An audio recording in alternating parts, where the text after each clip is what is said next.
आपके भविष्य के दरवाजे बड़े पैमाने पर खुल जाएंगे अगर आप स्कूल में फर्स्ट न आएं।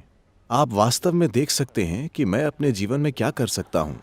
5 लोगों की टीम बनाएं और एक दूसरे के लिए हर विषय में ट्यूशन दें। लोग जीवन के हर पहलू को ऐसे ही लेते हैं। परीक्षा का मतलब है उनका पेट खराब हो जाता है।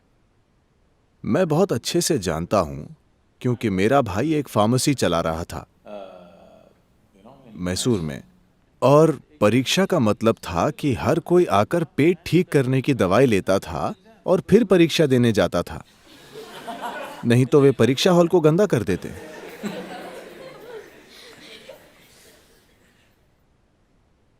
ऐसा क्यों?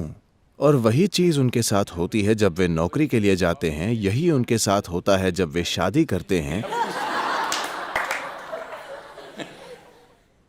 वे बस हर चीज से डरते हैं। ऐसा इसलिए क्योंकि तैयारी नहीं है, है ना? वजह यही है कि आप किसी चीज को लेकर घबराए हुए हैं। मैं अभी कुछ लोगों से बात कर रहा था। पिछले 3 बार जब हमने यहां हेलीकॉप्टर मंगाया, 3 अलग अलग पायलट आए। मैं उन्हें देख रहा था, वे बहुत ज्यादा घबराए हुए थे। उन्हें 3000 घंटे की उड़ान का अनुभव था। मैं बस 100 घंटे में पायलट बना हूं। मैं बहुत खुशी से हेलीकॉप्टर उड़ाता हूं, किसी भी चीज के बिना। इस हद तक कि अमेरिका में मेरे इंस्ट्रक्टर से हमारे एक व्यक्ति ने पूछा, आप सदगुरु के बारे में क्या सोचते हैं? क्या वे आपके लिए अच्छे छात्र रहे हैं? और ऐसी सारी चीजें। उन्होंने एक चीज कही, उनके बारे में मेरी एक ही चिंता है, लगता है कि वे मौत से नहीं डरते।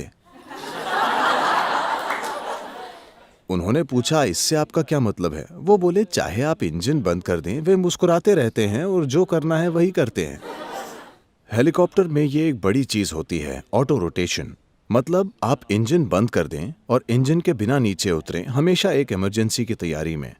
आपको समझाने के लिए इसमें क्या है, जो ट्रेनिंग क्राफ्ट हम उड़ाते हैं उसमें इंजन बंद हो जाता है आपको एहसास होने के लिए। देखिए, इस एहसास में थोड़ा समय लगता है। आप लगातार उड़ रहे हैं, इंजन फेल होता है, तो आपको जानने में कि इंजन फेल हो गया है ये समझने में 2-3 सेकंड लगते हैं, क्योंकि रोटर अब भी शोर कर रहा है।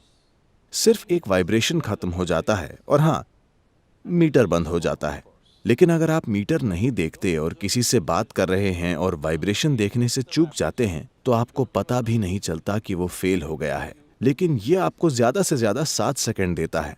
7 seconds is all you सिर्फ have. 7 सेकंड में आपको 3 जरूरी चीजें करनी होंगी। अगर आप वो 3 जरूरी चीजें उन 7 सेकंड में नहीं करते तो आप मर जाएंगे। आप आखिरी उड़ान का मजा ले सकते हैं। तो जब हम बिना किसी चेतावनी के उड़ रहे हैं, एक प्रशिक्षण ये है कि वे इंजन बंद कर देते हैं। तो मैं बस वो करता हूं जो मुझे करना है और बहुत उत्साहित हो जाता हूं। और मैंने 100 से ज्यादा ऐसी लैंडिंग की हैं। तो वे बोले, मैं सच में उनके लिए डरता हूं क्योंकि उनमें डर नहीं है। मैंने कहा, मेरे पिता की भी यही समस्या थी, सिर्फ आपकी नहीं। मेरे पिता अपना सिर पीटते हुए बोलते थे, इस लड़के के दिल में कोई डर नहीं है, इसका क्या होगा? मैं कभी नहीं समझ पाया क्यों। Why is fear a qualification? डर एक काबिलियत क्यों है?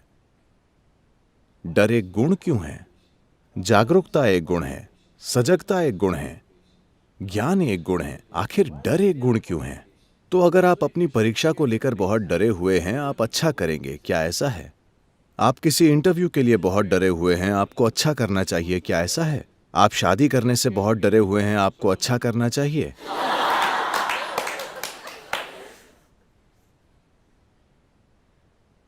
मैं लोगों को हर चीज इसी तरह लेते हुए देखता हूं।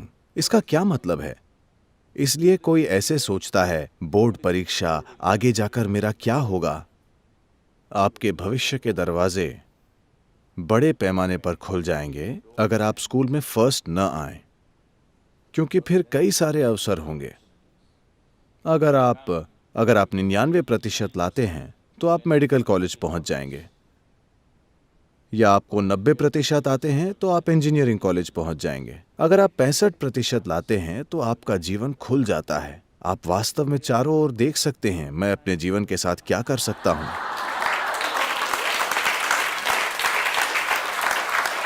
अब सारे टीचर परेशान हैं। सदगुरु पूरा स्कूल बर्बाद कर रहे हैं। आप में से जो लोग 12वीं की परीक्षा और 10वीं की परीक्षा देने जा रहे हैं, मैं चाहता हूं कि चाहे टीचर ये करें या नहीं, उन्हें भूल जाइए। मैं चाहता हूं कि विद्यार्थी अक्टूबर के अंत तक अपना पाठ्यक्रम पूरा कर लें और परीक्षा के लिए तैयार हो जाएं। ठीक है? अक्टूबर के अंत तक आप आराम से अपनी परीक्षा देने के लायक हो जाएं। अगर आपको डरना है तो आप अक्टूबर में डरिए। नवंबर में हम आपको एक और देंगे। आप उसे थोड़ी आसानी से कर पाएंगे, आप बिना टैबलेट के जा सकते हैं।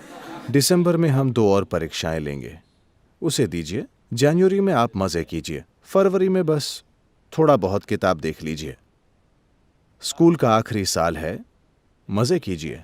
मार्च में परीक्षा आए तो बस वहां जाइए और आप पहले ही 5 बार ये कर चुके हैं, तो दिसंबर तक आप 5 बार वही परीक्षा देकर बोर हो गए होंगे।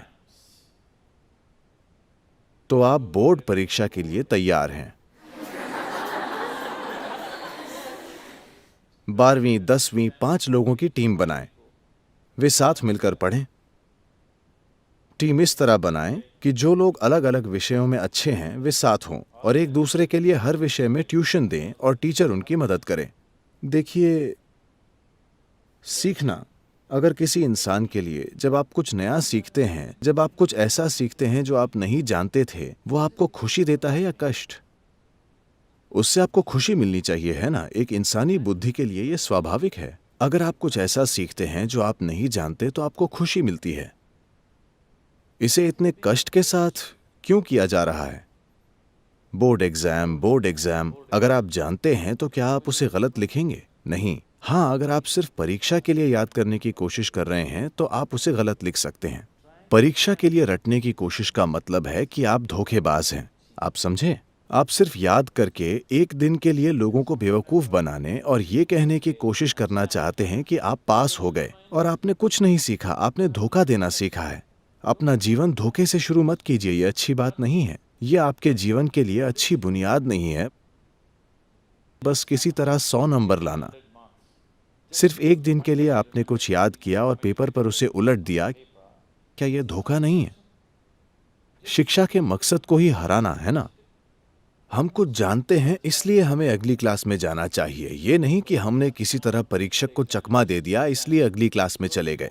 हमारे जीवन में उसका क्या अर्थ है? उसका कोई अर्थ नहीं। अपना जीवन धोखे से शुरू मत कीजिए। कोई फर्क नहीं पड़ता कि कौन आपके बारे में क्या सोचता है।